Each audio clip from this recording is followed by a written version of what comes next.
Alright, okay. Tottenham away, Arsenal away, in a matter of days, 2 London derbies, 6 points, mate.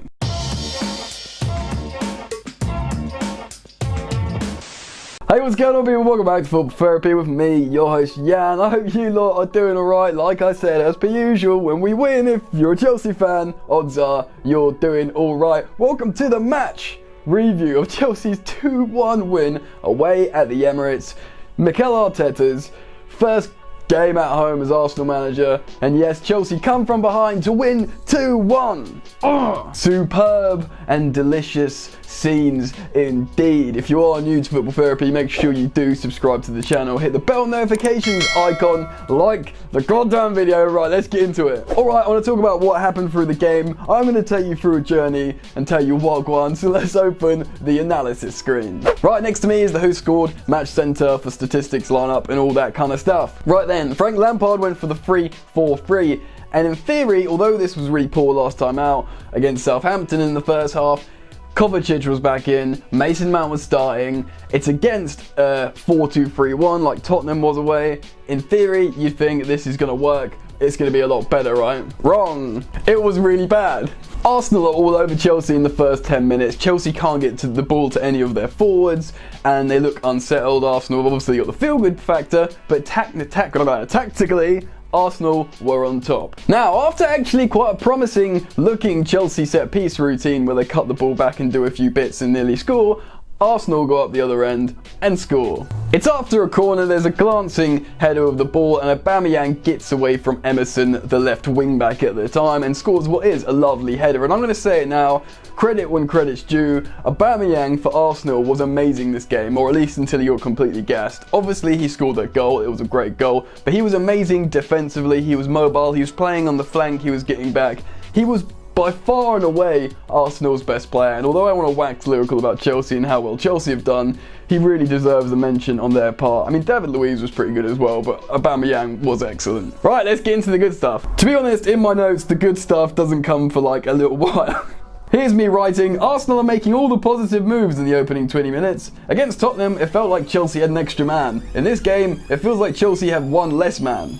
Tactically, Chelsea look inferior in the opening 30 minutes, and forwards can't get into the game. I've already said that to you. In the 34th minute, Lampard had seen enough of this not working plan, essentially, and he made a tactical change. And his substitutions and tactical change in this game from Frank Lampard was superb. He needs a huge shout out. Great coaching, great managerial performance from Frank Lampard, but he takes off left wing back Emerson, who obviously was poor in letting Aubameyang run for the goal, but also he wasn't looking very good. Brings on Jorginho and plays a 4-3-3. So Tomori goes into the left back position. Chelsea start picking up a few yellow cards, and throughout this game both sides pick up a lot of cards, and it gets a bit tasty later on, but there's a lot of challenges in this game. 37th minute, right? Chelsea should have had a penalty. I know later on you could easily say Jorginho should have been sent off for a second yellow, but this would have been a second yellow, excuse my English in this video for being overexcited from the Chelsea win. But Guendouzi should have been sent off. He pulled Tammy Abraham to the ground in the penalty area. It would have been a second yellow, one man off. Jorginho was on the pitch at that point. He would have converted the penalty as he always does.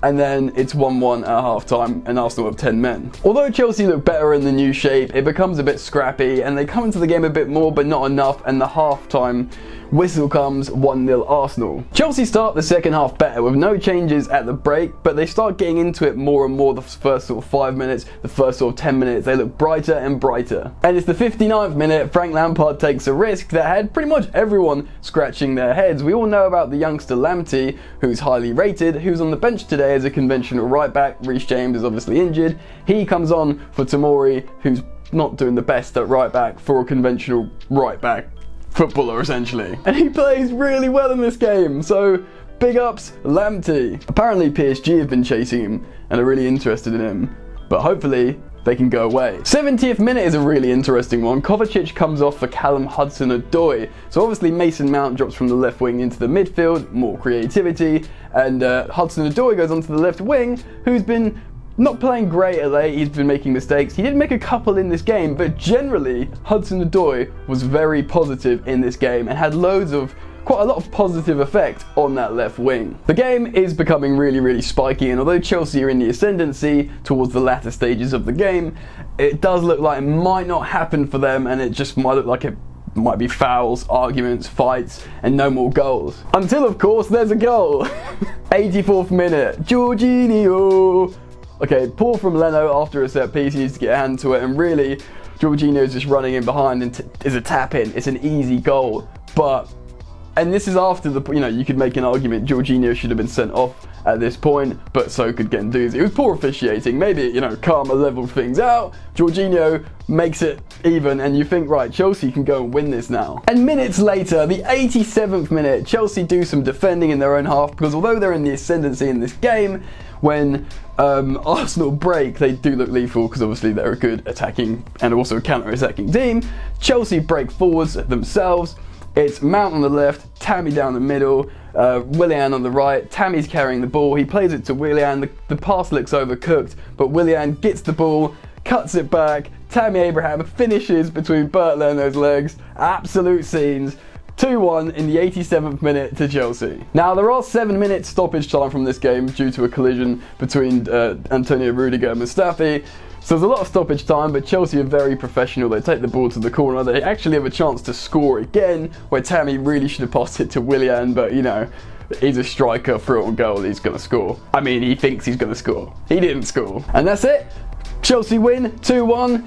2 away games in a matter of days in terms of London derbies. 6 points, absolutely superb, and lovely scenes from Chelsea Football Club. Let's talk about player performances and get rid of the analysis screen. Right, so the most notable thing about this was Chelsea, or certainly Frank Lampard, got this game wrong.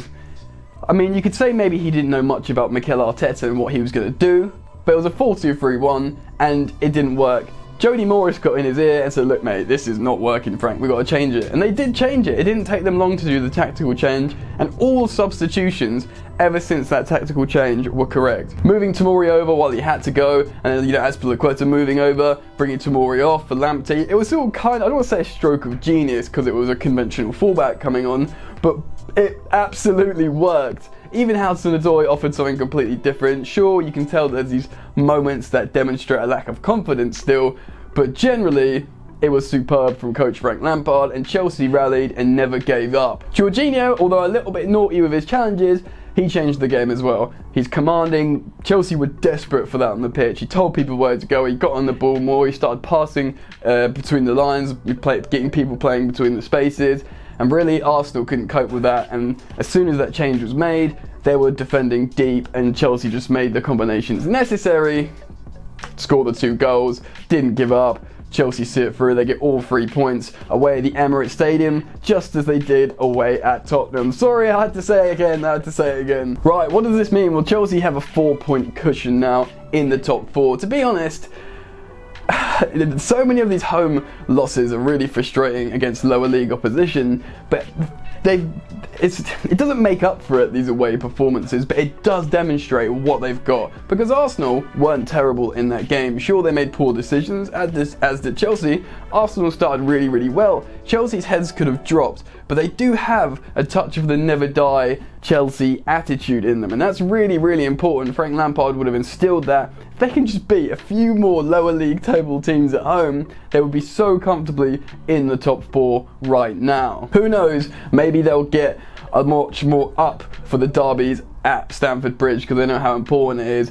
It feels like they've just got the pressure off their backs when they play away from home. And I think I heard a stat, I'm not entirely sure if this is correct, but I think so. Chelsea have scored the most amount of away goals in the Premier League this season, certainly more than Liverpool. So I don't know if that's as much as Manchester City, but they said even more than Liverpool in commentary. Really, the huge takeaways of this game was Frank Lampard making the right decisions with Jody Morris. Of course, he was getting in his ear. Lamptey making a lot of difference on the right hand side. Willian having a good game. Tammy Abraham having a good game. Mount having a good game when he got into the game. Hudson-Odoi having a huge positive impact in that game for himself as well. That's exactly what Hudson-Odoi needed. He needed to come off the bench and be a part of a Chelsea win away at Arsenal. That is exactly what the doctor ordered for Callum Hudson-Odoi. And generally, obviously there's high tensions between both teams. There's a bit of arguing between Antonio Rudiger and Kepa, which I didn't know if I liked or didn't like. It showed that there was just infused passion.